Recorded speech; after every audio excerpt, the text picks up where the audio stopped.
అందరికీ నమస్కారం. నా పేరు భార్గవ్.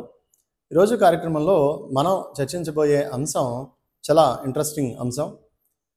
ఎందుకు అంటే జగదీప్ ధన్కర్ ఎవరైతే రాజ్యసభ చైర్మన్ ఉన్నారో ఆయన సుప్రీంకోర్టుని ఉద్దేశించి కొన్ని వ్యాఖ్యలు చేయడం జరిగింది. ఈ మధ్యకాలంలో సుప్రీంకోర్టు సుప్రీం పార్లమెంట్గా మారిపోయింది. మా పార్లమెంట్ అధికారంలోకి సుప్రీంకోర్టు ఇండైరెక్ట్గా డైరెక్ట్గా జొరబడుతుంది, ఇది ప్రమాదకరం అని చెప్పి ఆయన వ్యాఖ్యానించడం జరిగింది. ఈ వ్యాఖ్యలు మొత్తం దేశవ్యాప్తంగా ఒక పెను దుమారం రేపింది. ఎందుకంటే మనకి వ్యవస్థలో మనకి ఎవరైతే ప్రజల చేత ఎన్నుకోబడిన వారో వారే లా మేకర్స్, అంటే రాష్ట్ర స్థాయిలో ఎమ్మెల్యేలు, కేంద్ర స్థాయిలో ఎంపీలు, వీరందరూ ప్రజల చేత ప్రత్యక్షంగా ఎన్నుకోబడిన వారు. ప్రజల చేత ప్రత్యక్షంగా ఎన్నుకోబడిన వారికి ప్రజాస్వామ్యంలో హయ్యెస్ట్ వాల్యూ ఉంటుంది. వాళ్ళే చట్టాలు చేసే అధికారం ఉంటుంది, లా మేకర్స్గా మారతారు. ఎందుకని ప్రజల చేత ప్రత్యక్షంగా ఎన్నుకోబడిన వారు కాబట్టి ప్రజలు వారికి ఎంట్రస్ట్ చేస్తారు పవర్స్ని. బాబు నువ్వు మా తరపున ప్రతినిధిగా నువ్వు వెళ్ళి మాకు ఉపయోగపరమైన చట్టాలు చేయి అని చెప్పి వాళ్ళని పార్లమెంట్లోకి అసెంబ్లీలోకి పంపిస్తారు. సరే, ఇలా పంపించిన వాళ్ళు, అసెంబ్లీలో పడుకున్న వాళ్ళు, పార్లమెంట్లో బూత్ సినిమాలు చూసిన వాళ్ళు చాలామంది ఉన్నారు ఈ రాజకీయ నాయకులు. సో అది పక్కన పెడితే వాస్తవానికి డెమోక్రటిక్ ప్రాసెస్లో ఇది ఎంపీల యొక్క సామాజిక లక్ష్యం ఏంటి అంటే ప్రజలకు ఉపయోగకరమైన చట్టాలు చేయడం.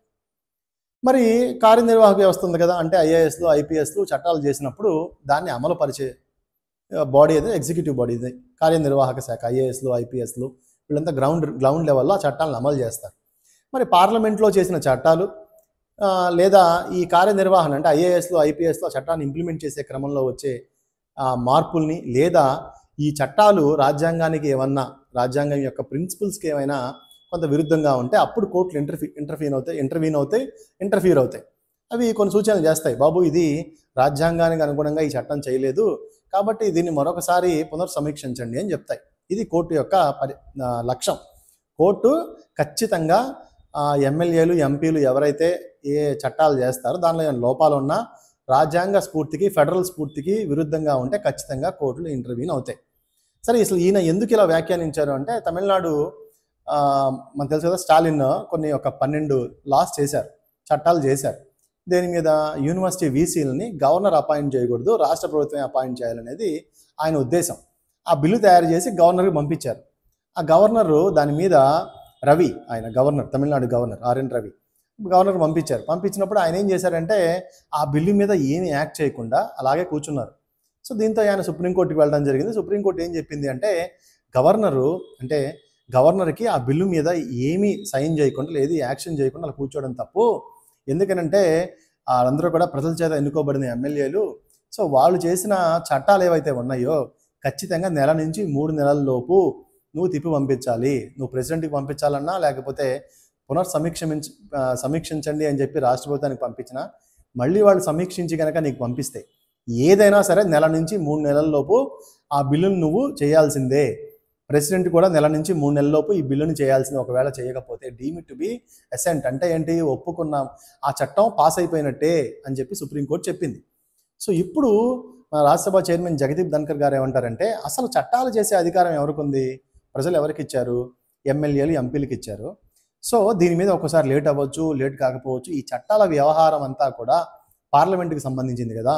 సుప్రీంకోర్టు కేవలం చట్టాల్లో లోపాలుంటే దీన్ని సమీక్షించండి అని చెప్పే అధికారం ఉంది. కానీ వీళ్ళే లోపలికి వచ్చి మా వ్యవహారాల్లోకి చొరబడి మా అధికారాలను ఇబ్బంది పెడుతూ ఉన్నారు. ఇది తప్పు, దీని మీద ఖచ్చితంగా మాట్లాడాల్సిందే అని చెప్పి ఇది సుప్రీంకోర్టు సూపర్ పార్లమెంట్గా మారుతుంది. అంటే చట్టాలు 1 నుంచి 3 నెలల్లోపు ప్రెసిడెంట్, గవర్నర్ ఖచ్చితంగా రాష్ట్ర ప్రభుత్వం చేసిన చట్టాలని ఆమోదించాలి అని చెప్పి టైం ఫ్రేమ్ రాష్ట్రపతికి, గవర్నర్కి సుప్రీంకోర్టు పెడుతూ ఉంది అని అంటే ఇది కరెక్ట్ కాదు. ఎందుకని అంటే రాష్ట్రపతి హయ్యెస్ట్ బాడీ. రాష్ట్రపతికి ఎలా ఉండాలి, ఎన్ని నెలల్లో ఈ బిల్లుని పాస్ చేయాలని చెప్పే అధికారం సుప్రీంకోర్టుకి ఎక్కడుంది? ఇది కార్యనిర్వాహక వ్యవస్థని, అదేవిధంగా లా మేకింగ్ బాడీని కొంత ఇబ్బందికర పరిస్థితిని నెట్టివేయడమే. కాబట్టి సుప్రీంకోర్టు సూపర్ పార్లమెంట్గా, అంటే పార్లమెంట్ కంటే చాలా గొప్పగా సూపర్ పార్లమెంట్గా అవుతుంది. ఇది కరెక్ట్ కాదు అని చెప్పి ఆయన వ్యాఖ్యానించడం జరిగింది. ఏదైనప్పటికీ కూడా పార్లమెంట్కి, సుప్రీంకోర్టుకి, కార్యనిర్వాహక వ్యవస్థల మధ్య మన రాజ్యాంగం ఏం చెప్తుంది? ఫెడరల్ స్ఫూర్తి ఉండాలి, అదేవిధంగా కోఆపరేటివ్ యాక్షన్ ఉండాలి, అంటే ఒకరికొకరు సహకరించుకునే విధానం ఉండాలని చెప్తూ ఉంది.